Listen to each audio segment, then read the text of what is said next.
Welcome, guys, and hello, guys, and welcome to episode 46 of the Garage Athlete Show. We've got myself and Daniel joined tonight by Stephen.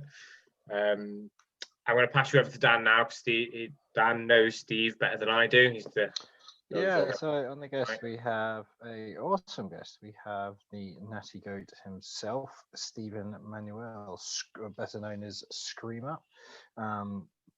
He has done some pretty incredible stuff, including, I think he's done a 310 kilo squat, a 225 kilo bench. I think he's lifted 360, but he's been a huge name in British powerlifting for years. I love that picture. Great, as well as stepping onto the bodybuilding stage. Right, I'm just going to fill me water. I'll be 2 seconds. Yeah, no worries. Go do that. But probably a bit longer. No worries, myself. I had the pleasure of working with Steve a couple of years ago, back at the old gym I was in. I got to know him and sort of see what goes into becoming a elite level lifter. But yeah, he's done some in terms of powerlifting. He's nearly done it all, I think. Held world records, done some pretty amazing stuff, and he's also been a bodybuilder, stepped on stage with, and he's also very honest online, talking about some of the struggles he's been through mentally, and it's been a great sort of honest, sort of fresh look on training, all the stuff that goes with it, how you identify yourself with your lifting, which we touched on last week, and sort of transforming away from that. So I think it will be a fun one. He's also a big personality, so I think it'll be pretty cool. I haven't spoken to Steve for a little bit, so I'm looking forward to it myself. I've just followed him on the gram. Those are some big old arms. Yeah, mate, he's got what's it, a badger chest? What does your mate call your chest? Is it a badger tit chest or something like that? With your massive right. Oh, I need headphones. But you know what? While I was waiting, I could have been sorting all this shit out, couldn't I? That's right, man. Absolute monster. I do like your pronouns on your bio, mate. Some/boy. I like that. Very good. Oh, of course, yes. We need to get into that as well. Also, avid flat Earth enthusiast. Oh, that was brilliant. I forgot about all of those. We'll touch a bit more on that as we go. Just let us know you can. Can you boys hear me? Hear you just fine, mate. Hey, yes. Excellent. So, Screamer, I was just introducing you, very, roughly, but I just want to give an insight about how, what you've done in powerlifting, what you've done in bodybuilding, and what you're currently up to with your podcast and the project Natty Goat. But then, you recently been diagnosed finally with bipolar, and just how that's, I think one of the things that really stuck out with me is when you call it your superpower. And I just want to, touch on that. You just have a chat. I mean, can you sort of just introduce yourself? What you've done in lifting, what you're going to do, and there's loads to cover, mate. So we've got a good bit of time. So look forward to it. Right then. I'm Stephen Manuel. I was a GB powerlifter. Started powerlifting. In fact, I can't remember when I started powerlifting. It was fucking ages ago. You seem to have been in it forever. But I represented Great Britain a number of times in classic and equipped powerlifting. The key highlight of my powerlifting career, I hate saying career because it's not a career. Hobby. Yeah. I broke 2 world records. I had the squat record in the 105 kilo class and the total record in the 105 kilo class. Those were 331 kilos and 861.5 kilos respectively. In terms of bodybuilding, I've done fuck all yet. You have done a show though, which is still. I've done 2 shows. So I qualified for the British Championships. After my first show, I came second to a guy called Ben Lloyd, and he was just a beast. Like, I was easily the biggest on stage out of the heavyweights, shortest easily as well. Made you look bigger, mate. But it's just one of those things. Just like the conditioning wasn't there, and we could probably get into this more into it if you want to. But the reason, we will, yeah. But the reason, which federation was that with? It was UKDFBA. So you'll be in a better position now because they've just changed their things to height classes now rather than weight classes. Look So how happy he is. yeah. It's You're fucking getting ready to great. go on stage and out muscle everyone. I guarantee you'll be in the same class as me as well. I'm just like, fuck. Mate, you know what it is? I'll be honest, I don't know a fucking thing about bodybuilding. I just like training. Like, I don't know a thing about it. Like, that's one, like, I need to learn a lot more about it. But, like, the bipolar needs to take precedence over that right now. I need to figure all that shit out. Because if I don't figure that out, I'm not going to do anything. I'm not going to achieve anything of what I want to do. Yeah, I mean, you're quite, I think from sort of I only need briefly at the gym, but I think it was good to sort of see you and what you've been through, and obviously we've been talking, but I think it seems to be you're very, am I right in saying sort of, I think it's kind of that mentality's got you world records, right? It's got you right to the very top. Well, yeah, it's a struggle as well, right? Like, that's the thing, like, just, and it's one, I think it is one of the symptoms of bipolar. Like, a lot of people who have bipolar, you just have this ability to be like laser focused on things, but you also have the ability to just be the complete opposite of that as well. So, like, again, like, anybody who is listening to this, I don't know a lot about bipolar just yet. I still am figuring all of this shit out. But it's basically, for me, I was diagnosed with rapid cycling bipolar. So what that means is, it's like you have episodes of mania where, like, kind of everything feels great, and like you feel like every single decision you make is the best decision in the world. And it's like, this is the thing that's going to take it to the next level and all that sort of stuff. And and you just feel incredibly happy just all of the time, like nothing brings you down. And for me, that kind of just goes higher and higher and higher and higher. It's kind of like if you imagine like a broken thermostat, like there's nothing keeping that in balance at all. It's like there's nothing regulating it and keeping it level. And then at some point it just gets too much, and then my brain just kind of just goes, and then I'm depressed for like 2, 3, 4 weeks at a time. A lot of the times, like, I'll just, like, when I was living in Liverpool, I was always in like shared accommodations and stuff like that, and I would just stay in my room, not open the blinds, sit in darkness for like 3 or 4 weeks at a time, and just ignoring everything. And then eventually, like, you do pull out of it, but because I didn't know I had bipolar, I didn't really have any coping mechanisms. Like, the one coping mechanism that I always had was the gym, and that was probably the worst thing I could do. It's like, you need other things, you need hobbies, you need to see your friends, and I didn't want to admit that I was struggling, so I would just kind of just ignore everything, and eventually I would come out of it. But then, like, you can't live like that, and it just got worse and worse over the years until finally it was like, right, I need to actually start trying to get an answer here. And I got diagnosed about 8 or 9 weeks ago, I think, or something like that. Really recently, yeah. Yeah. I've been prescribed a mood stabilizer. Like, it's basically, it's anti-seizure medication, what like epileptics would take. And that's just helping keep everything balanced. And it's like, I haven't missed a session, I haven't missed any of my movements, I haven't missed a set, nothing like that. Like, I've been reading books, for fuck's sake. I never used to read. Like, it's great. It's like, mint. do you mind me asking, so how old are you again, Steve? How fucking dare you? No, I'm 32. So, well, it's 32. So we just made, so I mean, it's like, that's 32 is, I don't know many who have sought out maybe the right help, or that sort of seeked out the answers at 32. I mean, there might be, I'm sure we'll have a lot of listeners who are maybe thinking they're either too old, or they just think, oh, I can't, men don't go, I'm a grown man, I can't be going through this. But I think it's, what sort of made you think, I need to get an answer to this, I need to sort this out, and what made you take those steps to work it out? Well, to be honest with you, mate, I actually tried about 7 years ago.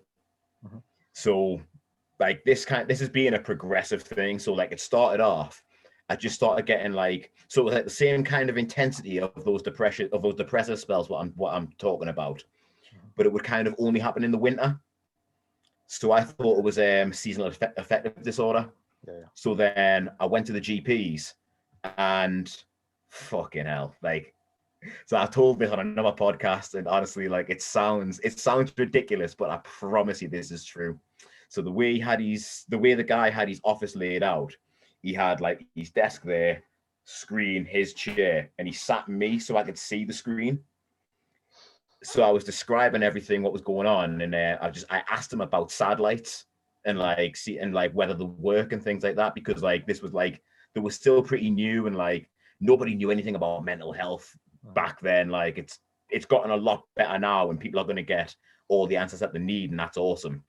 I'd still recommend not going to the NHS if you can. Go private, because just you'll get fucked about, I'm telling you. But I asked him, like, are satellites good? Like, do they work and all this sort of stuff? And I watched him Google what a satellite was. He read a page, and then he just goes, "It just sounds like you need a brighter light bulb, mate."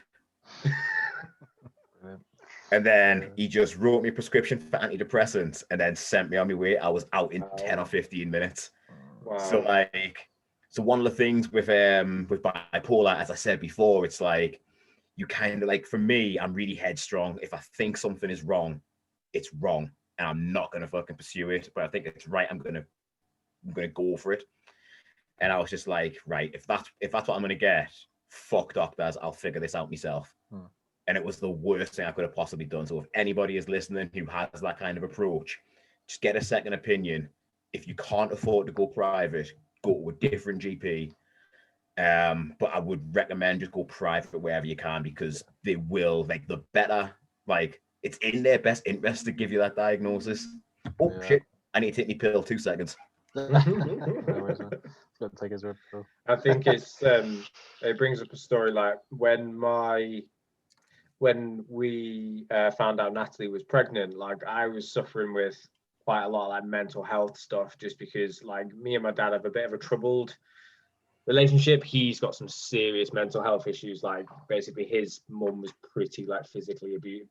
He grew up in the Caribbean, so it was not uncommon for them to be beaten like a lot, like both emotional and physical like abuse. And then he's got a lot of issues because of that. And then I was then going, oh shit, am I going to become my dad when my daughter's born? Like my worst fear was that somehow like those traits would kind of like come out of me, if that kind of makes sense. And I went to my doctor, and it was basically, if you're not having like a mental breakdown right then, it's just like, oh, you'll be all right. You sure you don't want some antidepressants though? It's like, no, I want to speak to someone. Like, I just need somebody to just talk through this stuff with. Yeah. Because just putting a pill, like, yes, if there's a hormonal imbalance and things like that, then yes, I'm 100% sure like antidepressants can definitely help. But why is it that like a pharmaceutical approach is always the first thing they go to, when there's so many other like talking therapies and stuff like that that's out there? The first thing is there's like, right here, have a pill, and they kind of send you on your way sort of thing. So I thought that was interesting, as you said. With what you're describing there as well, and again, I have a limited understanding of all this sort of stuff, so don't take this as gospel, but it's like, so what I have is a brain disorder. Like, I've had this all my life. I was always going to have these issues. But what it sounds like what your dad potentially had, if he didn't have a brain disorder at the start, he still doesn't have a brain disorder, but he might have developed something called borderline personality disorder. And that is, so I was reading, so basically, when I actually went to the GPs, like start of 2020, it would have been, to try and like actually get the answers that I've gotten now. That's what they were telling me that it might be.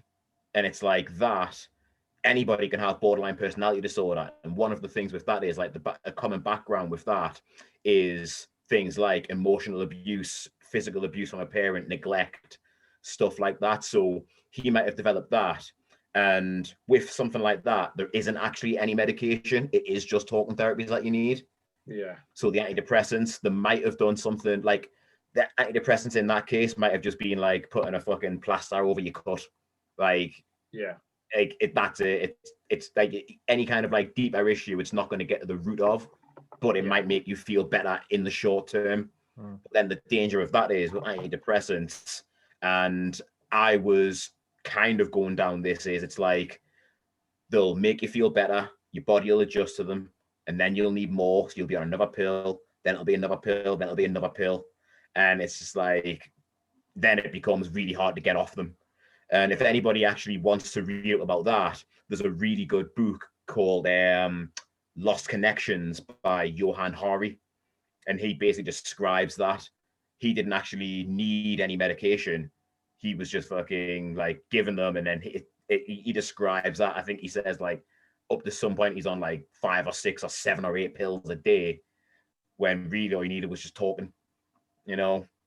But like, so for me, and don't get me wrong, there's people with bipolar who don't actually take any medication, and they just have like a good ability with the coping mechanisms. But for me, like right now, I'm more than happy to keep taking these pills. And my psychiatrist just recommended I stay on them for the next 2 years, like minimum. But then after that, it's kind of like, if I use this 2 years to develop the coping mechanisms that I need, then after that 2-year period, I might not need the pills, as long as I can recognize my triggers and then just be like, right, I'm feeling like this because of this, so I need to do this to make sure that I don't get depressed. But, and that is something that I might consider doing, because the medication that I am on, if the dosage is too high, or like if you miss a pill, you don't double up, because it can be quite toxic to your liver and your kidneys. So I've got to get blood tests every 6 months and kind of like make sure that everything's good with that. So if things are going, if my blood tests come back okay, I'll keep taking the shit.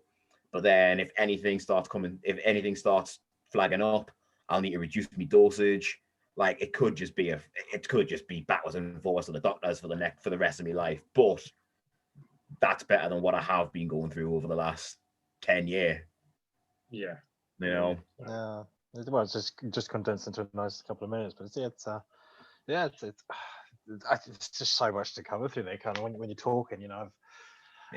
I've been no, I love it. It's an area I think we're all exploring. It's become.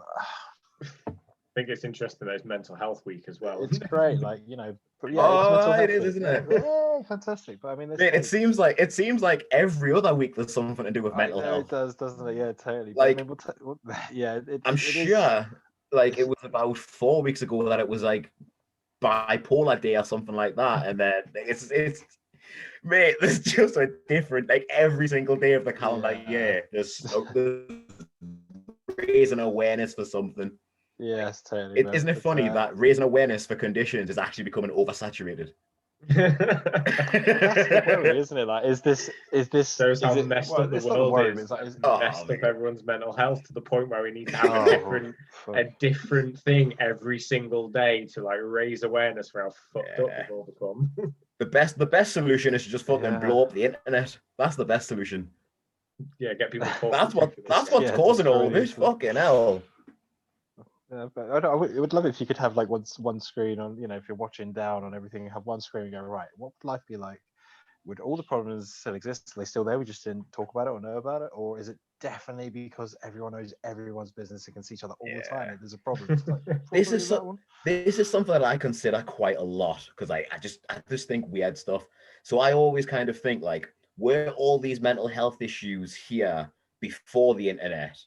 And like, did we just not know about them? Or have they just escalated because of the way that people go on social media? Because everyone just wants to show that they're living the best life on social media, where really most of the time the people who like claim that they're fucking living this best life and this amazing life and everything, they're usually the ones that are struggling the most. Yeah. And then there's people who are kind of like in a bad place, looking at these people thinking, oh, why can't I just be happy like them? Whereas in reality, they're probably just as fucking fucked up as you. Yeah, I think it's one of those things, like, I think that's what the internet, when it first came out, like, as you said, it's everybody's looking at everybody's highlight reels. But we're also starting to realize there's more and more real people like yourself, like get onto social media and go, fuck this. Like, I'm gonna show you my bad days. I'm gonna show you when like shit doesn't go right. And I'm gonna show you how I deal with it. Because I'm a human. We're all human and we all make mistakes. We all have bad days. We all make fucking stupid decisions. And it's normal. And it's actually to be accepted and to be celebrated. Whereas everybody just seems afraid of failure. Everyone seems to be afraid to admit that, you know what, I fucked up. However, I'm going to deal with it and I'm going to take responsibility for it. Because everyone wants to jump on the internet and blame somebody else. Oh, it's not my fault. It's somebody else. Well, that's the thing, mate. Like, it's the court of public opinion, isn't it? It's like, if you do something bad, like, doesn't like. So, have you seen a show on Netflix called Criminal? Right, it's tremendous. I recommend you watch it. Right, so basically, what it is it's like it's the whole episode, the whole series, and every single episode takes place in just the interrogation room of a police station. So it's like the interviewing suspect, and then you've got like the two-way glass or the one-way glass, or whatever the fuck it's called, and they're trying to solve a crime, and it's like in a real time. So it's like an hour where they're talking through the whole thing.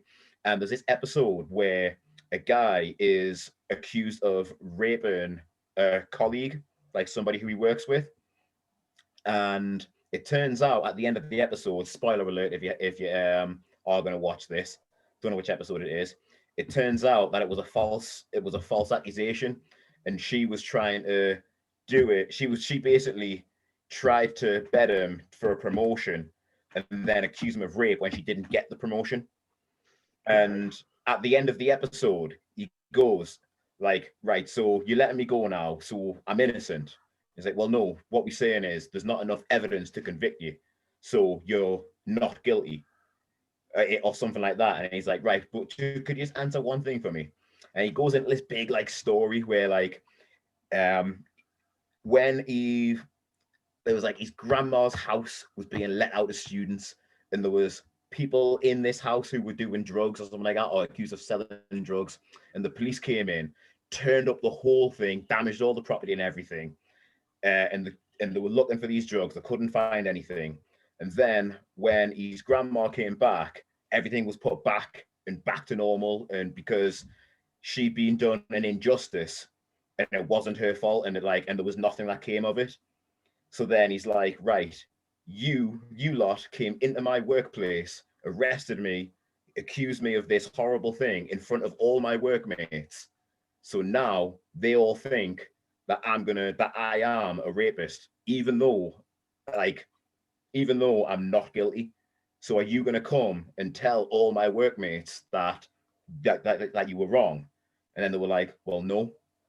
So then he's like, well, my life's over now then. Like all my workmates now think that I've done this horrible thing, and that's gonna affect my life going forwards. And it's like the same kind of thing, the court of public opinion. So people will get accused of something, they'll get fucking in the comment section, and then even if it comes out that it's true, that it was false, you never hear about it, or like it doesn't get anywhere near as much coverage. Yeah, you know what I mean? no, I do know what I mean. Shit sticks for quite a while. It's crazy. Yeah. It's crazy, mate. Yeah, it does stick. It's horrible. For a while. I guess the internet is all you have to do is do a quick search, and then I bet you didn't think was gonna go down fucking that rabbit hole, did you? It's cool, man. This is why I wanted to get you on the show, because you never know where you're going to go with there, Steve. It's I don't even know where I'm gonna go half the time. No, it's good, man. But it's yeah, you're right. I mean, I found myself, I'll put my hand up. I am addicted to social media, like literally addicted. Can't get off, and it's something I'm really trying to work on at the moment. Even more so right now as well, because there's fuck all to do. Well, that's it as well. Like I remember I was talking to my missus about something. She's like, God, you need a life. I was like, I literally stopped and says, I don't have a life. There's nothing going on. Like arguing with this one person on a home gym group forum is the most important thing. Well, apart from twins and building a life. Because I was like, right now, I have to sort this out. What were you arguing about? She's like, I don't know. Probably something about I'll try and remember for you. There's been that many that I've had to sort of take a step back. It sounds like me when I was in the flat Earth group. Just Oh yeah, I just saw that on your Instagram there. No, I mean, come on, that was brilliant. That so for those that don't know, tremendous. Screamer's an avid flat Earth enthusiast and I was. truly believes it's the way forward. But it was just brilliant. It was just post after post. Did you get blocked at one point by the group? Did I get blocked? Yeah, I got blocked. Yeah, but Yeah, it's just the like, I block think me. you just Did went you to just town. go? I just Did think you were go in kinda and like, just you know, stir shit up, or like what? Well, it was kind of like, I'm sorry, it's just Steve Cole, but it was like kind of, you know, when you get told just leave it as a kid, like, oh, it's not worth your time, just leave it. Yeah. This was basically an experiment of not leaving it and going straight in. And Yeah, Right. but it is worth it though, because it's fucking hilarious. Right. Just all you've got to do, go on my Instagram profile, and on the highlights, I've actually got like screenshots of all the shit that I was putting in there and just taking the piss out of them for it.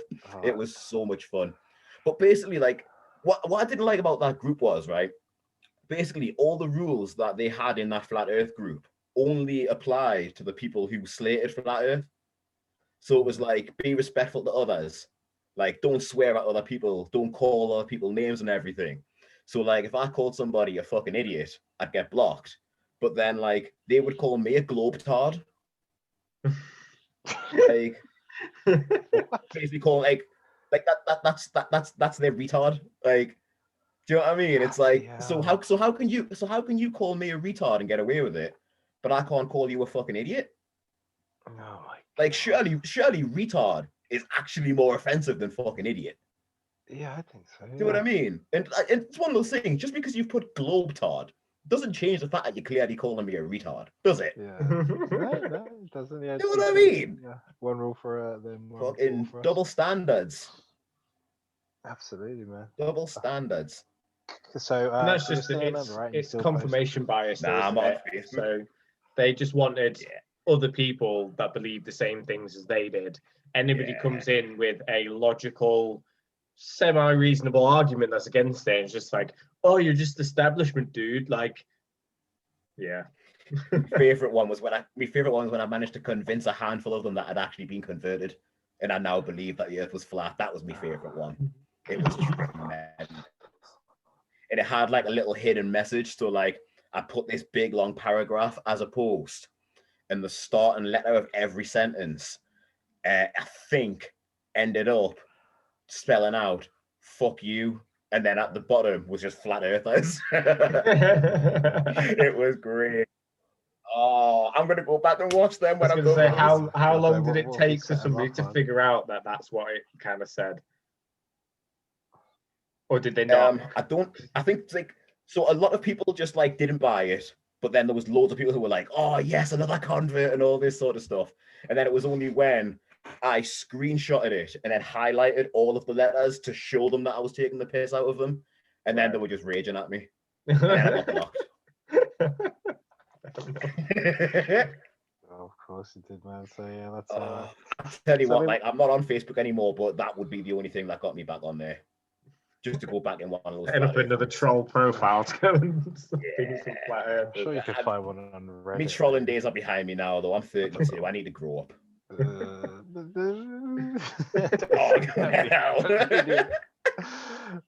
have pointless arguments in the home gym group all the time with stupid people, like just What kind of arguments can you have in a home gym group? Oh, you would be amazed.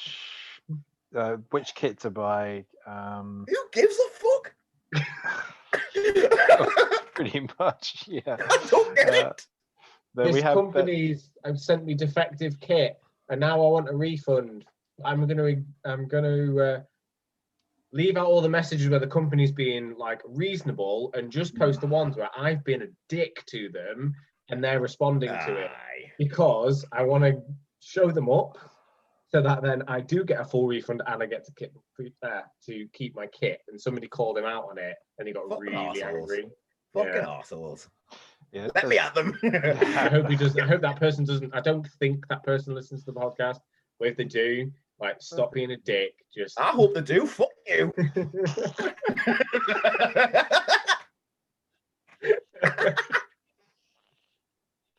Love it, absolutely love it. So you can see how Screamer went down a storm in British powerlifting because he was really played the politics, listened to it, was quiet, respectful. Just what the IPF are known for, right? To be fair though, to be fair, right, I am actually nice. Like I'm very respectful at competitions. I like talking to people and all that. It's just don't be a cock. Yeah, no, this That should be a motto for life. Just don't be a cock. Like I remember one time, so do you know Jordan McLaughlin in British powerlifting? Uh-huh.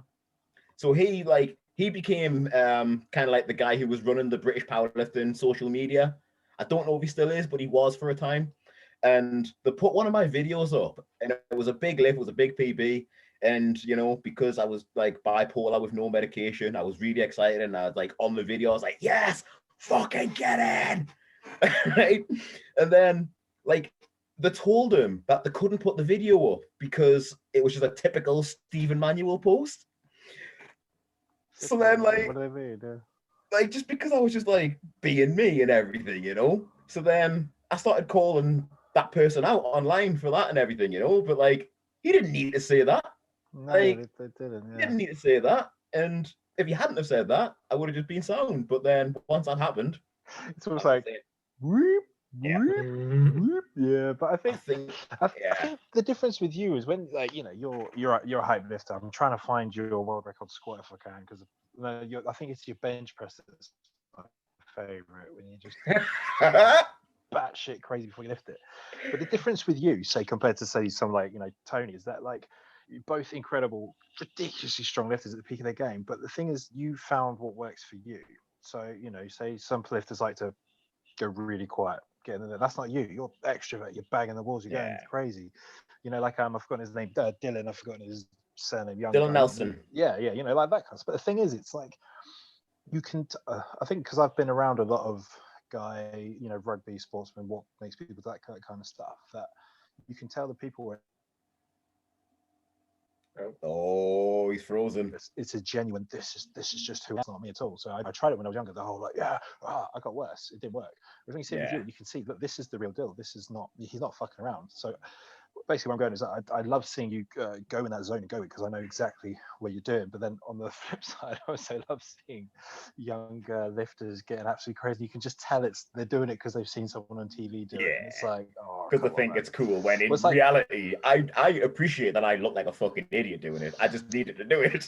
Yeah. I mean, was it like the strongman? Novice strongman is the absolute perfect arena for all. It's like it's like literally nothing happens. Like they just sort of fall over.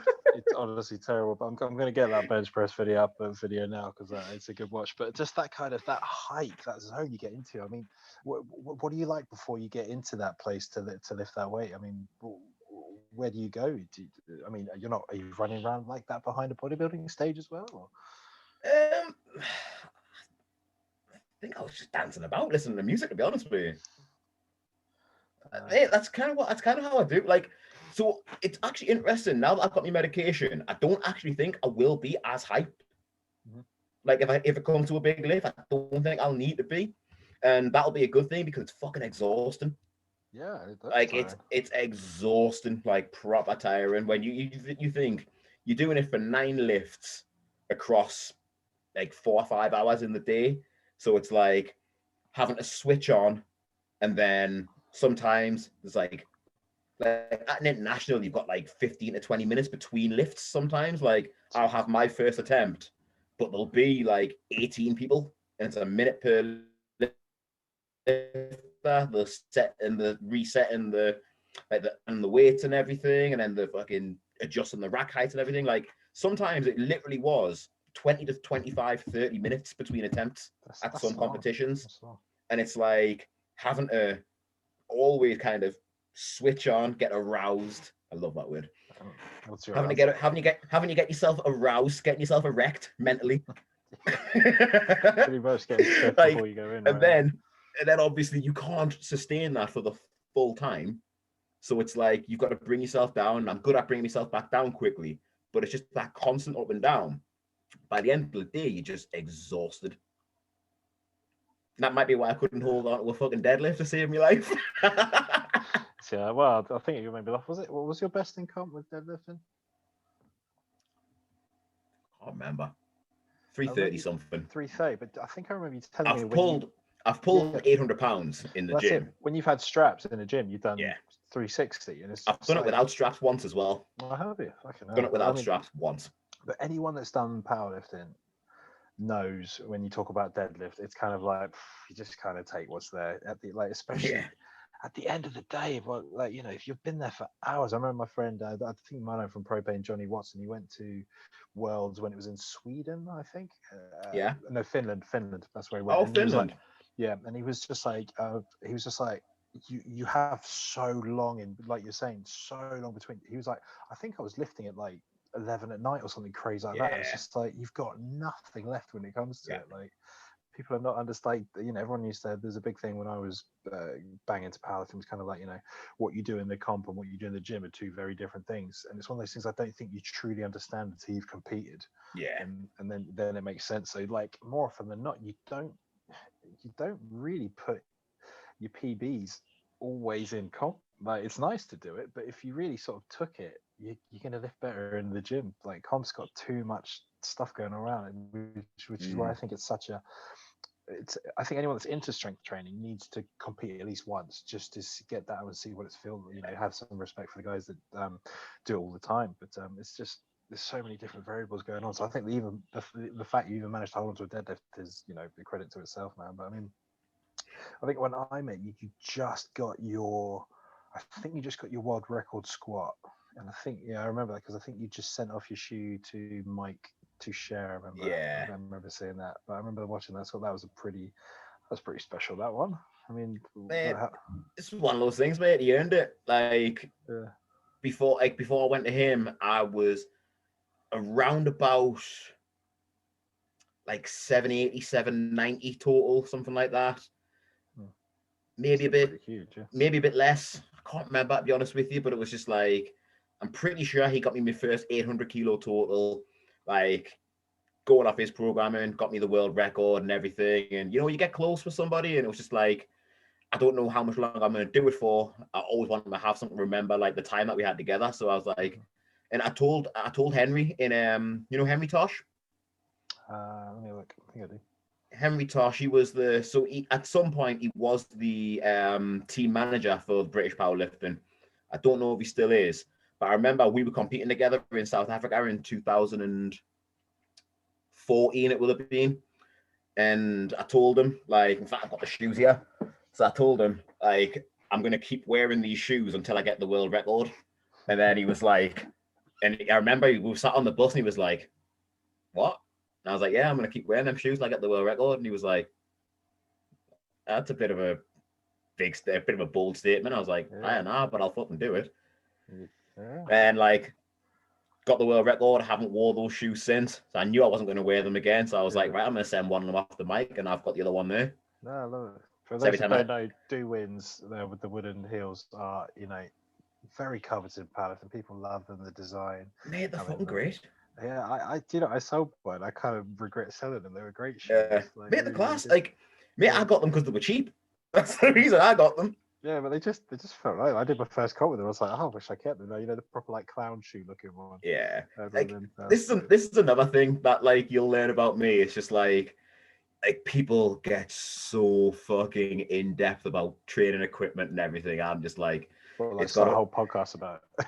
It's got a fucking it's got a raised heel. It's gonna help me squat deeper. That's all I need. I'm not fucking taking out a tape measure and fucking seeing how much of a raised heel it is. But the brilliant bit is like more often than not, like not all the time, I'd say 8-9 times out of 10, the dudes that are at the top, they care about the things that are important, not the little shit like that. It's almost like it's not even on their radar. They look at you like, why the fuck are you asking me that?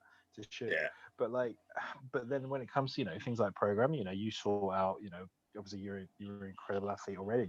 But then you sort out help from Mike Share. We'll go into RPE in a second. To help you, so that you've shifted focus on stuff that's important and not fucking what spec my barbell is or this kind of shit. It was more just right. I need to focus on my training. That's the stuff that's going to be better. I'll smash that out. I'm not worrying about you know, have I got an SBD belt or not? You know, which I guess, you know, you would have had one obviously, but yeah, it's just, you'll see this in all walks, especially home gyms. You know, this is the argument, going back to the argument stuff. It's like, oh, what brands you rack? And it's like, oh, I've got a Rogue rack. And it's like, ooh, Yeah. it's just like, mate, I think I remember watching you. Was it you did just repping 260? I think I remember, which, you know, for you probably was quite light at the time, but just in front of the rugby team on a freaking, I think it was a slightly bent York barbell, like just not giving a shit, with people literally walking straight in front of you. And it's like, see, that's the shit that matters, doing Like, that, not all this crap. Mate, like paralysis by analysis is a real thing. Yeah, I get it. I do. I'm just one of those things. I just get in, just start working. Like, I just don't feel the need to fucking go that in depth on all that sort of stuff. And it's like, mate, I saw somebody post a fucking huge caption on Instagram the other day about research into music and all that sort of stuff. Like, just fucking put whatever song you like to listen to on and do your set.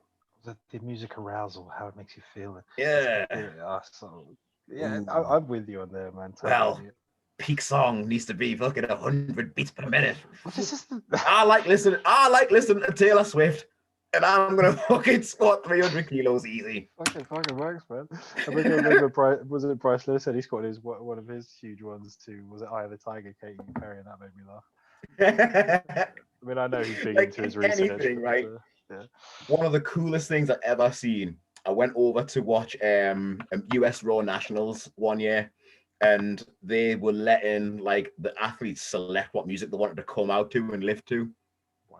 And like, if I had an opportunity like that, it would be Sweet Transvestite. Yeah, it would just be just the most ridiculous shit that you could ever think of, because I don't need it. I don't hear anything. I don't see anybody. I'm just focused on the bar, and that's it. Doesn't matter. Or be like, oh, can we time? I can't lift yet because the beat hasn't dropped yet. Yeah. So can we just wait a bit? Just stand there, wait for it. Oh, now we can go. It's ridiculous, man. I mean, it is. I do like training, but I sometimes train without, because, like you say, most times at competition you don't have control over the music, and if you're living, you know, they don't do it anymore. They don't really compete there anymore, but you know, you might have competed. Well, I'm sure you have. At Ashington, it's kind of like it's dead quiet. You can hear the fucking fan foot going in the background. Someone's coughing at the front. It's like, and I'm trying to squat a PB. Like, you know, maybe you should practice with that environment instead of getting the tunes pumping. Maybe, but I still never did. I need my headphones on, because if I don't have my headphones on, people are going to talk to me. Well, there's another thing as well. It's they'll probably still find a way of talking to you anyways. I come across like such a just walk up to you and just start talking, even if your headphones are in, and you're just like, yeah, people do it all the time. I can't hear you. Mate, they do. Like, mate, I don't even take them off anymore now. Like, the other day, somebody was like asking me a question with my headphones on. I went, I sound. Yeah, these are actually like welded to his head now. Yeah. Like, these aren't coming off for the rest of the night now. Like. Yeah. So, absolutely. what made you decide to transition into kind of like bodybuilding, and like, did you alter your training, or have you continued to train and just put in the same way in terms of like powerlifting, but just put some extra accessory stuff in there? Right. So, what made me want to do bodybuilding was, I don't like having an opinion on things that I haven't tried before. So, like, anything to do with bodybuilding, I had an idea of what it was like, but because I hadn't actually experienced it, I didn't want to kind of commit to any opinions that I had. So it was like, that was part of it. Another part of it was, I just like to have something to train for. I was a bit like, mate, I competed in powerlifting from something like 2006 or 7 up until 2016, 2017, something like that. And it was just like 10 years of squatting, bench. Like, there's only so many variations you can do with squat, bench press, and deadlift. Like, powerlifting's boring as fuck. Like, I love it. Love training for it. Love all of that. But, like, it's not the sexiest fucking sport in the world, let's be honest. Do you know what I mean? Yeah, you do it for the that one lift. I'm having this in my training at the moment. I think I'm going, you know, maybe similar to you for other reasons. Like, my back it's just fucked, and I'm kind of just like, it's now getting to the point where I used to relish those hour-long sessions where you'd squat 5 sets, and that would be a big session. Maybe 2 hours, whereas now I'm kind of like, it's long, and it is boring, and it's the same thing you're trying to practice every single time. Squat. Every time you do some, we talked about the podcast, like some rep work, sets of 8, 12s, like high rep, high bar stuff, all this kind of stuff. I'm like, oh yeah, training can be like varied and fun. Who knew, right? So it's just like, it was that really. It was just like, I wanted to try something new. It was something I've always wanted to do. And as I say, like, I didn't want to have any kind of clear cut opinions on it because I hadn't tried it before. And honestly, it was just fun. Like, I just had a lot of fun doing it. And like, it was a lot of it was the mental aspect of it. Cause it was like, it was really like kind of a challenge to see how far I'd come mentally. Because I knew that like earlier on, I would have failed miserably on the prep. It would have got to a point where I would have just, the wheels would have fell off and I would have fucked it up. Because that's what I did. I'm the king of self-sabotage. I am the king of self-sabotage. And it was just like, right, I'm going to give this a go now, because at first it started off, it was going to be I didn't know how long the break was going to be actually, but I knew it was going to be a break from powerlifting because me totals were going up, but my placings at Worlds were going down. So I went like second, third, fourth, something like that. And it was just like, there's something not right here. And I think I'm just bored of it. And like, I just need to try something new. So yeah, it was kind of like challenging myself in something new, testing to see how far I come mentally, just trying something new, as I say. And just ultimately ended up being really fun. And now I want to be Mr. Natural Olympia. Fair enough. I think it's really interesting that you've said there that you didn't want to form an opinion about something that you've never tried, because there's so many people out there that are so opinionated on so many subjects that it's like, but okay, I understand you like this thing, but you don't need to shit on this thing over here just because you like this thing more. Yeah. And I think it's really, really interesting the mental aspect, as you said, that you had to be at a certain point in your life to kind of deal with the prep. Because I've had now 3 guys that have all started like prepping with me. They've gone through the recomp, they go through the gaining phase, and they go into that like second diet, and they get like 4, 5, 6 weeks into that second diet, and it's just like, just mentally they're just not there, they're just not prepared for it. And like when you explain to them that like, right, training, food, and like this is going to take over your life, you need to speak to your partner beforehand and let them know that, right, this is going to take over your life for like a year, and they need to be prepared for that. And all women say the same thing. Yep, that'll be fine. Until shit hits the fan, and you're spending too much fucking time in the gym, you're spending too much time prepping your food, you're not giving me enough attention, I don't like it. And and if it went the same way that I went, fucking hell, I didn't get a boner for about 6 months. Honestly, yeah. Like, it really can fuck with your testosterone levels. Man, honestly, like for a few months before the comp, and then like a few months after, just didn't get a boner. How strict were you with your reverse diet? Did you binge back up, or did you proper come back? I binged back up because I couldn't control it. Okay. Like, to be honest with you as well. Oh, another thing that I should say as well, I kind of did it on a whim. Right. So okay. what ended up happening? I'd gotten up to me heaviest at like, I was like 115 kilos or something like that, like a proper fat blob. I might have even been around about that when I was working at FSI, Dan. Like, I was a bit of a blob when I first started working there, because like my weight fluctuated a lot. I think you just seemed a bit fat. No, not fat. Just in yourself. You were kind of a bit. I think you've just come back from Liverpool. Yeah, a bit chubby. Still handsome as fuck. I think you were trying to find. I think you're trying to, it almost like you're trying to find yourself. Yeah, I mean, sorry, this is just my looking, but it kind of looked like you were trying to just work out you again, because I think you come from Liverpool, you've been the powerlifter, because I think when I've seen you previously, then you were fucking reverse band squatting like 800 pounds or something like that, and then you come back again, and then I know you moved on fairly soon afterwards, but it was it was just that time of your life when you were kind of in between things. Yeah. I think. So like what ended up happening was I was like, fuck this, right? I'm just not gonna compete in anything. I'm just gonna enjoy me training again. I'm gonna try and right the ship and just get back into shape and everything. And then like I'd been dieting like slowly over the course of about a year, 18 months, something like that. And I started looking in like good shape around about February of the year that I competed, and I was just like, do you know what, fuck it, I'm just gonna go and do a bodybuilding comp. It's like I may as well do it now because I'm already in decent shape.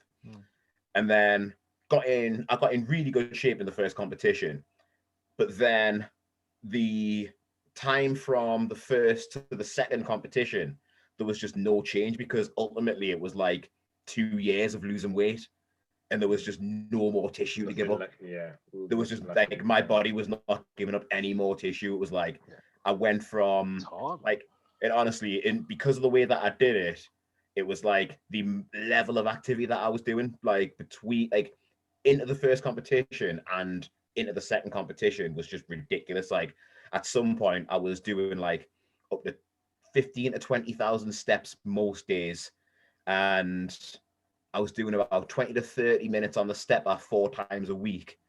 And then I'd double that for the second competition, and there was just no change. Just there was nothing else to give. So it was like this time around, when I go back to prep, probably 2023. I just posted about that today. Like I've been wanting to kind of start prepping next year, but I just think if I just take that extra year, really just like put on mass where I want to put it on, like I could be very, very good. Like, and it's one of those things. I'll be, how old will I be? I'm 33 next month. Yeah, 34 then. I'll be like 34 going into 35 or something like that in 2023. And it's just like, that's still not old. No, that's probably your peak in terms of bodybuilding. Yeah, it's still not old. I reckon I can. It's one of those things as well. Like if I spend this time building up all that muscle, and you know, I don't have to go back to powerlifting training, I can do fun things and everything like that. It's like I'll have significantly more muscle for when I do want to go back to powerlifting. Yeah. And yeah, we've talked about this. Yeah, we've talked about this a lot. Like we think a lot of younger lifters, in particular, powerlifters type. I think Steve knows the kind I'm talking about. Are really missing out on not getting some rep work in, putting some muscle on, getting some size. We've talked about that a lot. Like you know, a bigger muscle has the potential to be a stronger muscle. But I mean, how has your training changed? I mean, how do you know? Let's talk about where you are now, and then maybe what you used to do, because obviously it's like fresh in your memory. So kind of like, how do you train now? What do you do? Do you do like a bro split? Do you do upper lower? Do you do full body? Mate, I just know what movements I want to do in the week, and I just do them when I feel like doing them. Like it's kind of I'm letting the program dictate itself. So right now I'm in week 1 of like my second block. So because of my bipolar, I'm trying not to kind of train hard until I feel fucked. I'm trying to take a break preemptively, so that I can in my thinking I can probably string together more consistent and more productive training by taking a week off after every third week. Whereas before, sorry, carry on. No, you go. Ask away. No, this is a big thing. Are you scheduling deloads instead of being reactive to them? Yeah. Is that what you're saying? So I train 3 hard weeks right now, and then I'm taking a week off. Not a week off, just a week light. And the week light is only on the area that I'm actually focusing on. So at the minute, I'm focusing on quads. So for an example, let's say I start off on 4 sets per day of quads, and I'm doing like 3 different movements. So the next week, I'll add a set. That'll be in week 2. And then in the week 3, I still stick to that same amount of sets. So that will be 5 sets. But I do metabolite training. So I might go from squats straight into leg extensions. That's my hardest week. And then I take a week off of quads where I drop to like 2 sets, maybe 3 sets, drop the loads, but I still work hard on everything else because I'm only really doing like 3 or 4 sets. So like, so like total sets for like back and chest, for example, is like 8 sets a week right now because I don't really, I'm not that bothered about building up those areas because they're fucking massive as they are. And like, I was just gonna say, when you said you're focusing on quads, I was a bit like, why? Quad sweep. Quad sweep. Because when I was squatting powerlifting, it was like feet wide, toes out. So I've got a pretty good teardrop, but the quad sweep is lacking. So if you notice on my posts now, I'm turning like my feet are basically like this. I'm trying to really build up on that outer quad now, and trying to find. Literally, you can hear Don's penis erecting. Like I'm really trying to kind of like focus in on, like, that's what I like about bodybuilding though. It's like, so powerlifting, it's like you just kind of put your feet where you have to be as strong as possible. But now it's like I have to put my feet in a specific place to target a specific area. And it's just cool. It's cool kind of having that different focus.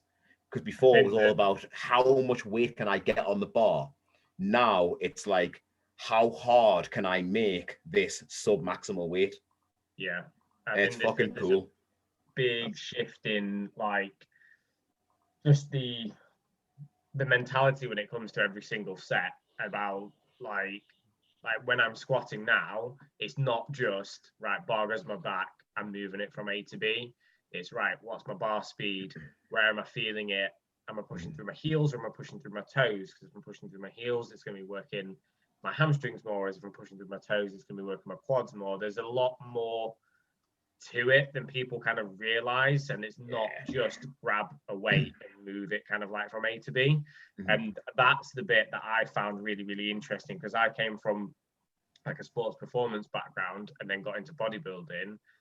And because I thought I had pretty decent form, and then basically a bodybuilder watched me doing it, and it's like, that's complete shit. Like,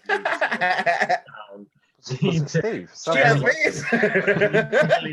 like, oh, great, thanks. I've clearly been doing this wrong for the past 12 years that I've been lifting. But I liked it. I needed it. It's one of those where it's like, oh, okay, well, that's giving me the kick in the balls that I need now to go, you know what, like, revert it back. Like, I dropped my weights by about 50% to relearn the movement patterns again, and then kind of built it up from there. And now I can do those same exercises with better form, better control, and now more weight.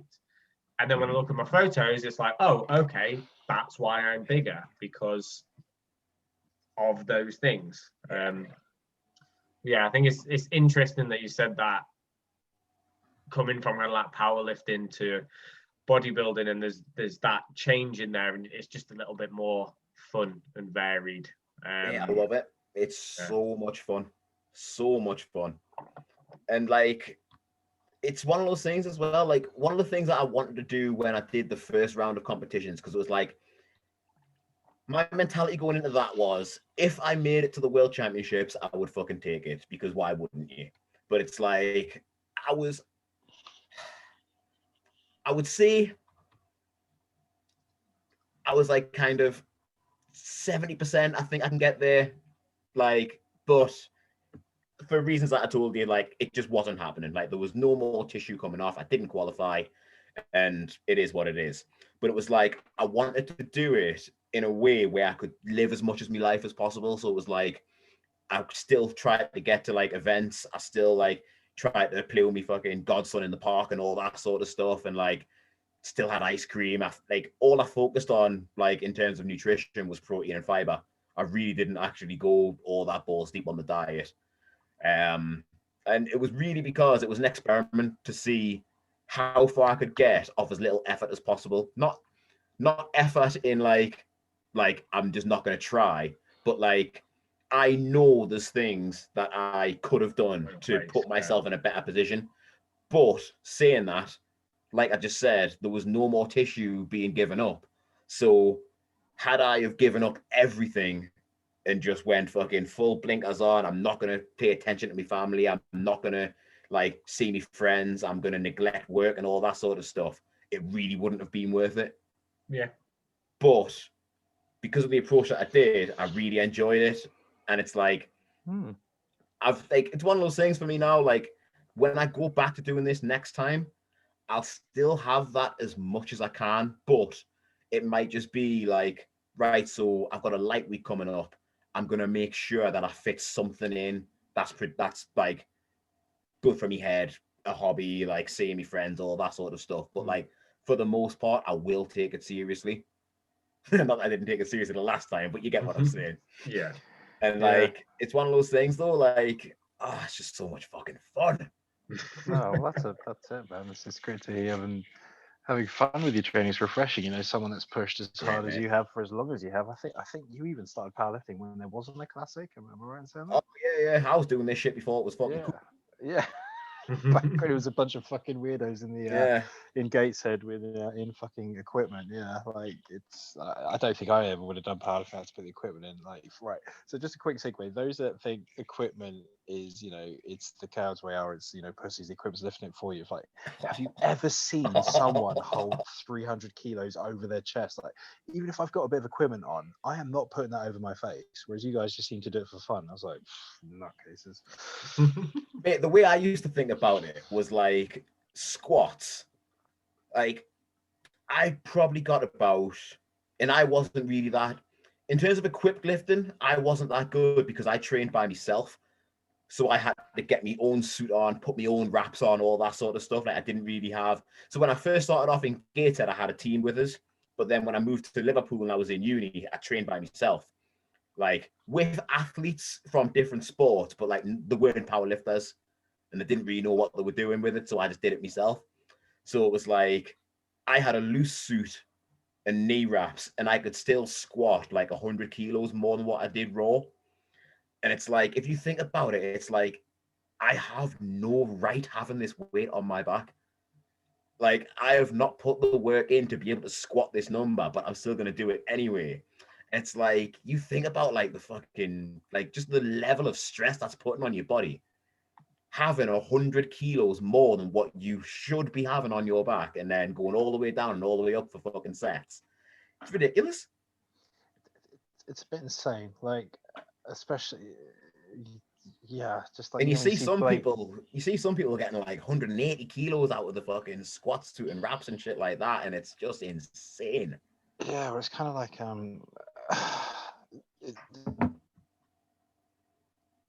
they seem to be really popular now. But where they seem to aid people is guys that aren't necessarily the quickest off the floor, and now all of a sudden like flying off the floor with these suits on. Yeah. But you know, it's still they're still big deadlifters without the suit. But it's just crazy to see some of these weights getting thrown about. Like 800 pounds is now an amateur weight, and it's just like mad, isn't it? It's mad. And there's some natty guys doing it as well. It's just the standards are just another level. But It's fucking great to see as well, though. It's just class to see. Yeah, it's meant. I've talked about it before. It's like it almost makes me feel better knowing that there's people stronger than me. I can't explain it. I think I spent the most of my time as a kid being like, oh, I've got to be the strongest. I've got to be this. I have to be the best. I need to be that. And of course, when you go bigger pools, there's better players, there's better than us. But all of a sudden, it's like, for me, say if I wanted to power, I'm like, someone's done it already, and someone's done it much better than me, and all that. So I'm just like, it's not that big of a thing. I think that's just getting older as well, though. Getting older and getting more mature. Well, a little bit more mature. A little bit more mature. Totally, mate. Yeah, more mature than me. Well, I've got fucking 1,000 children now since I last saw you. I've got twins now, but like I'm still an idiot. Like, like, and he has me. I can barely look after me fucking self.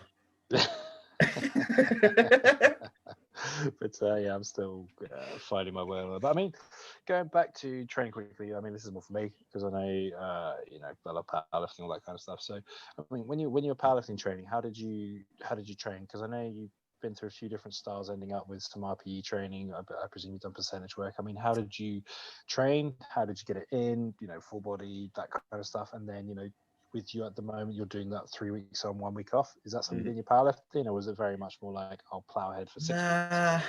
So with powerlifting, like before I got the mic, I kind of just tried to just train as hard as I possibly could. Like I would just constantly run the SMOLOV base cycle. Fucking smart. Mate, I swear to God, I want to run that. I want to run that one more time before I die. Me, like, please do. I tried running it once, and then, you know, there's a reason my back's fucked. But like every time I see it pop up on the forum, so I'm thinking trying SMOLOV. I always want to hand him that leaflet, you know, like from The Simpsons, like, so you decided to ruin your life. Mate, I tried to do the whole thing. I tried to do the whole SMOLOV. I think it's like a 13-week cycle or something like that. And like, obviously doing it drug-free, I was never gonna fucking keep up. Yeah. I swear, I think I got to week 7, I just fucking broke. Like I was just done. But honestly, I want to run SMOLOV one more time. Like it's just the craziest fucking thing. Like, yeah, for those that don't know, you're squatting like I mean, it's mate. I think I still remember what it is. So tell us what it's about. I'm not 100%, not 100% on this on the percentages, so I might be off on that. But your first day of squats is 4 sets of 9. Then your second day is 5 sets of 7. Your third day is 7 sets of 5, and your fourth day is 10 sets of 3. And I think if I work backwards from the 10 threes, it's 80% or 85% on the 10 threes, 80% on the 7 5s, 75% on the second day, and then 70% on the first day. And you add 10 kilos to everything. So week 2 you add 10 kilos. Week 3, I think you add 5 kilos. And then it's a week light or something like that. It's fucking ridiculous. Like, if you get through that, you'll probably put about 30 kilos on your max squat. It's stupid.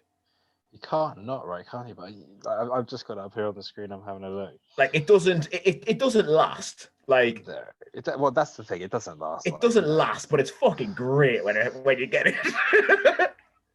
I want to run it one more time. So I remember what I used to do. I didn't do this all of the time, but I would run SMOLOV on my squats, SMOLOV junior on my bench, and then I would do rack pulls for deadlift and speed deficits with like 60%. That would be one of my training. That would be one of my training blocks. It was fucking great. Amazing. Yeah, and then I'd still fit accessory work in as well. Mate, you couldn't run that if you had any form of full-on hard life outside. You know what I mean? It's almost like the thing you do when you were young and you had nothing else. I'm telling you, the reason I got through that is because of bipolar. I'm telling you now. Yeah, anything like that is you just do stupid shit. I'm telling you, that's the reason I got through that. But then when I got with Mike, it was just really smart. It was like because I was already at a high level. Like, I don't know how he works with his lower level intermediate lifters, but for me, it was pretty much like squat, bench, deadlifts every day. But it was like done in a smart way. So like I'd work up to a top single at 8. So there was with the RPE scale. So like. This is kind of where it's quite fast. What I use it with my lifters, but it's quite a big thing now. That I remember doing a seminar with Mike. It's great. Well, there was always 2 or 3 clear reps on that single. Then you'd come back, do like sometimes for me it was only 2 sets of back off work. Oh really? Like 2 sets, 3 sets back off work, depending on what kind of phase I was in. But I was able to get through like a squat, bench, deadlift day in like 2 hours. And the way like just 2 hours. I'm like, it's a long time. Well, it's one of those things. I didn't really like sitting around all that much. Like, it gets boring, and I kind of figured like if I can get through this quickly, then this is gonna sound stupid because like you don't need conditioning for powerlifting. It's strength work, but it's like I'm gonna be fit for the day. If I can get through an SBD day in like an hour and a half, 2 hours, I'm gonna recover quickly in between lifts and stuff like that. And like you would see some people still blowing out their arse like 5 minutes later, and I was just like, right, when's the next one? What we doing? Totally, man. This is my grind. Same with strongman. I think because you had that American football background, that kind of do everything in one day background. I had the rugby background and was been relatively fit. Like to me, I was like, why are guys tired? Like we've done. Yeah. I mean, I get the deadlift kind of thing because you're neurally drained, but at the same time, I'm like, oh come on, guys, like this isn't that bad. Like, fucking hell, you're tired. You just been lying on your back, lifting a weight totally. up. What's the crack with that? And it's more like, I mean, there is the meme of power. I know Don loves this chat of, the powerlifters like getting out the deck chair in between sets. It's like, yeah, kind of true. But no, anyway, but like, so you do like kind of, typical, more kind of what you see with a lot of lifters these days, like SPD days, squat bench together. I mean, maybe a little bit of shoulders. But would you find as you go into competition, would you sort of ramp it up to go from say benching twice a week to 4 times a week? Would that ever happen? Oh mate, like my program was like 4 days SBD work, but like each day with a variation. So I would have a comp day where I would do just straight barbell, but then I might have like a pause day, so like a 3-count pause squat day, 3-count pause bench day, like band bench day, like incline close grip. It was just like it was basically everything was either a comp lift or an assistance lift. Like it was very little accessory work. It was basically choosing lifts that were going to make my comp lift stronger. Because I already had enough muscle for my weight class, all that sort of stuff. I didn't really need to do that much accessory work. Yeah. So instead of wasting volume on the accessory work and making it, because like once you hit that certain point, anything more that you do is only going to take you long. It's only going to make it so that it takes you longer to recover. So it was like, right then. So instead of doing push downs, we're gonna work your triceps with an incline close grip bench press, because then that is gonna have like direct carryover into your bench press. And again, it's like you're not really like it's not wasted effort. Yeah, it's a weird one because I think sometimes I did a weird experiment myself where I basically took out nearly all accessory work, and I was like, fuck, I'm getting stronger, and I've taken out all these things. Like you don't realize it's volume, even if it's small volume, it adds up. So although you're like, I feel fine, I feel great, I'm kicking it on, it's like the results aren't saying it. Like you have to. It's a weird place to be in. To almost there's a saying in like bodybuilding training is you want to try and dig a hole you can get out of, not dig the hole so deep that you get stuck in it. And when you're doing like higher volume work and stuff, it's very, very easy, especially with like single body part splits. I'm not sure if it's the same in powerlifting, but people go and hammer, say they're doing like 6 exercises or 7 exercises on chest, like 2 to 3 sets each, and each of those sets is like somewhere like 12 to 15 to 20 reps. Like there's no wonder you need to take 5 or 6 days rest in between before you hit it again, because you absolutely buried that muscle.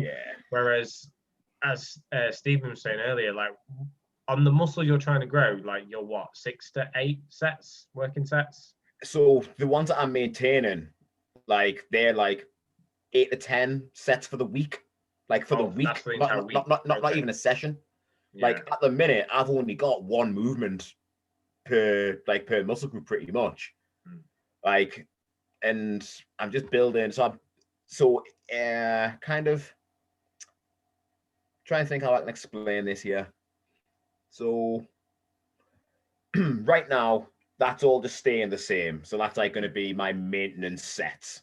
Like I would expect to keep hold of the muscle I've got on my chest with those 8 to 10 sets on chest. So rather than trying to keep adding volume to that, because I'm not trying to focus on that, it's pointless. I'm trying to work on my quads. So any increase in volume, I want to come from my quad work. So every week, the quad work gets harder. So as I say, I go from, so week 1, I've got a set amount of sets. Week 2, I add a set. Then week 3, it's the same amount of sets as week 2, but every set has a superset. And then, so like, technically, you can double the amount of sets that I'm doing, but like, I'm going straight into it. So it's the same set. Yeah. Like, I'm not recovering and then getting a full set out. I'm going, it's like, it's lightweight because I'm literally going straight up on the squat rack to something else, and I'm just fucking pounding out until I can't extend anymore. You know, and then I'm resting up and I'm going straight in. So I count that as the same set. Some people might not, but I do. But then it's like, and then once I've finished with quads, that'll go back to kind of, again, like that'll be the 8 to 10, because then at some point, like I'm going to get joint fatigue. And it's like, I get muscular fatigue. Like I'm fucked at the minute. My quads are just hurting. And it's like, but it's not me knees that we hurt. It's not me knees that are hurting. It's me quads that are hurting. So I know there's still more to give. I can still squeeze a bit more out of it. But as soon as I start feeling me knees and it's like I'm not having a good time, I'll kind of know, right, it's probably time to actually take that down now. And then I'll have that same approach as what I've just explained, just on a different muscle group that I want to work on. Yeah. And then when I go back to the 8 to 10 sets a week on quads, that'll give the quads and my knees some time to recover. And I should be able to maintain the amount of muscle that I've built, because I'm still going to be working hard. Like all these sets that I'm doing, I'm working up to like 1 to 2 reps left in the tank. All good quality sets, you know, all good quality reps in the set, sorry. And it's just like, yeah, like I think that's going to work. I don't know if it's going to work, but I think it is. Makes sense. So are you doing your own programming then?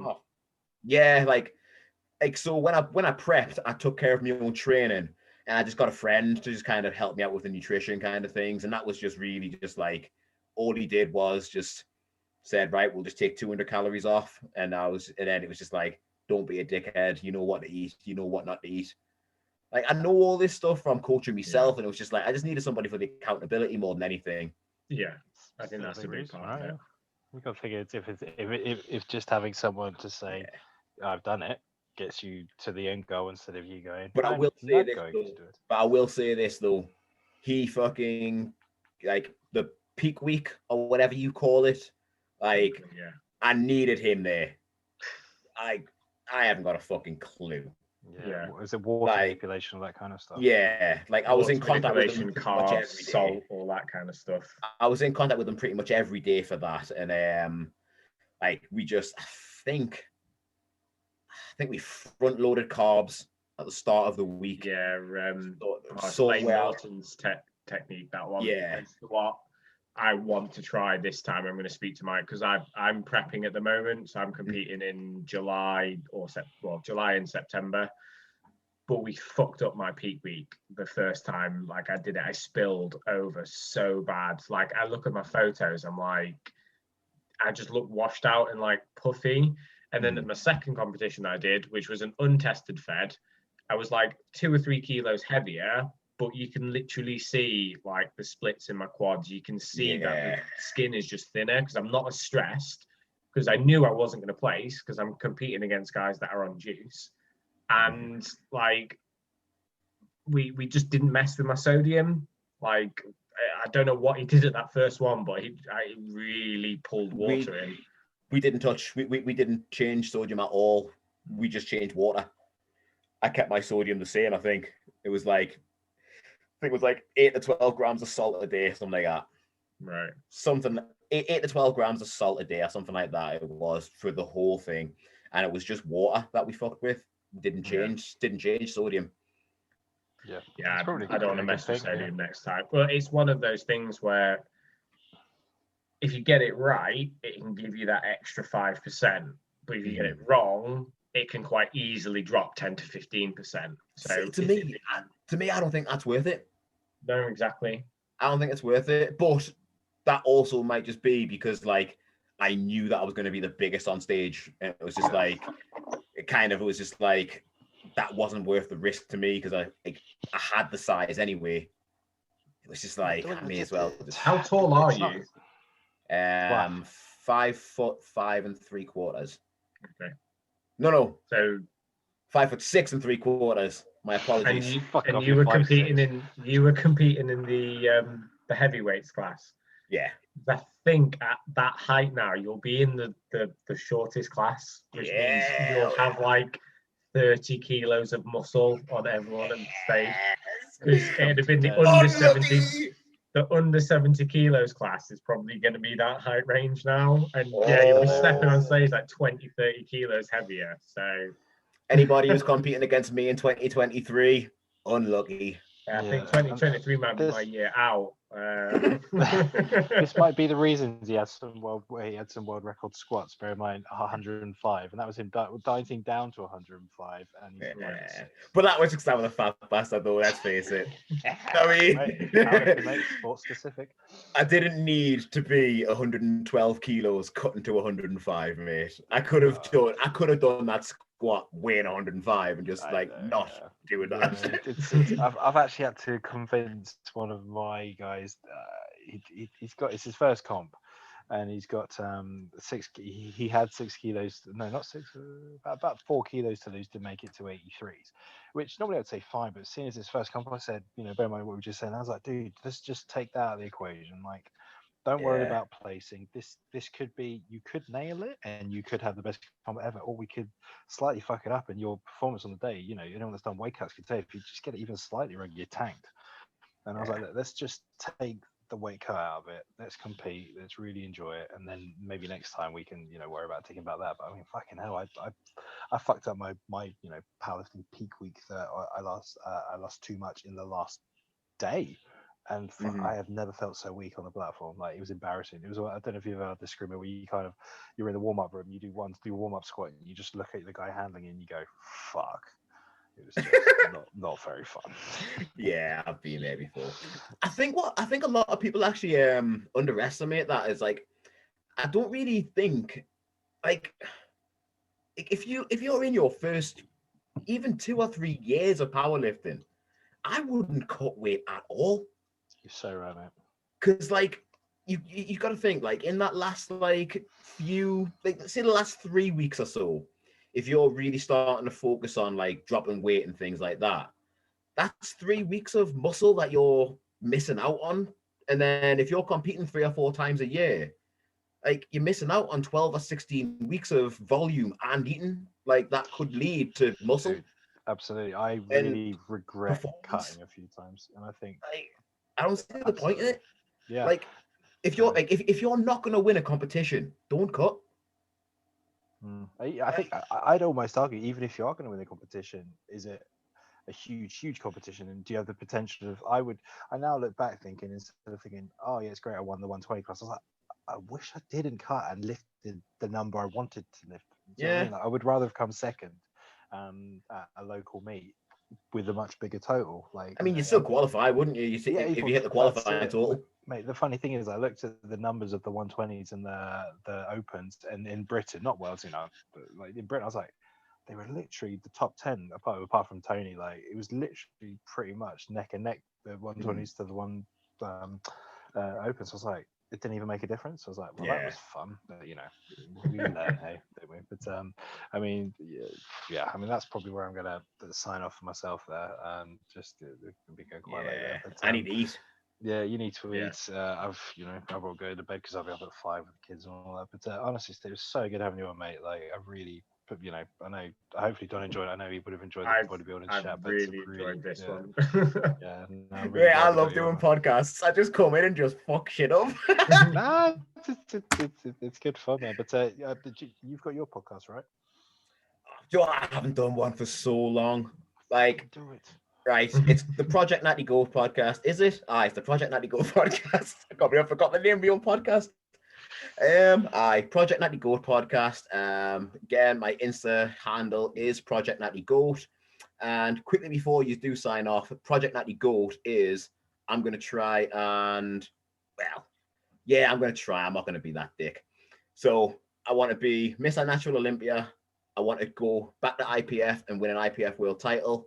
And I also want to do some amateur strongman and get to an amateur strongman world championships as well. We can make that happen.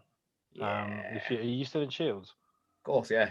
Yeah. Well, if you want help, a chat or the ways to go to the routes, yeah, no problem. We get So there. I've got New Level. That's not too far away from me in Luke's Sunderland. gym's brilliant. Yeah. And I can also get over to FSI. Yeah, me and my mate Andy will come over at some point. You'll like Andy. He's fucking cool. Oh, cool, man. Luke will keep you right as well. But I mean, if you want some specifics on the natty way of doing it, well, no problem. I can tell you where to go on it. Yeah, I'll just wing it like I always do. You'll wing it and wing it and win it. I'll just turn up like and just like the way I say it. I just need to practice the events. I've got the strength, I've got the muscle. I just need to practice the events. Oh, no, mate, totally. I've always said people. If you want to get good at strongman, you need to spend more of your time not doing strongman because that's the stuff that builds the base. You can do events. I personally only train events in the last 4 weeks into comp because it's always been something that I'm okay at, like the moving events, the running around, that kind of stuff. I mean, I'm terrible overhead, all that shit. But I think to be fair for me though, I could do with a day a week just learning. Well, we had Adam Bishop on the podcast, and he says he still does a day a week, even though he's far from the competition of events, because the way he says it is shit can come up anytime, and I need to be ready. Whereas he's doing more of a competitive season, whereas as amateur, it's very much I'll pick that comp, I'll do this and that. Whereas for him, it's a bit more of that. But definitely events. But I think you could do it. You definitely know you can. So good luck. Good luck. Well, mate, now I've got this medication. Get it in. We really do wish you the best with all that as well. Awesome. Right, yeah, chest pound is on, lads. That was class. No worries. Really enjoyed it, mate, and best of luck. We'll keep in touch. Enjoy the rest of your evening. Take care. Food. You can't skip a meal now. I will. Mate, I've spent my life not skipping meals. That's why I was 115 kilos. No worries, dude. Enjoy the rest of your evening. See you in a bit, boys. Thanks, guys. Take care. Bye.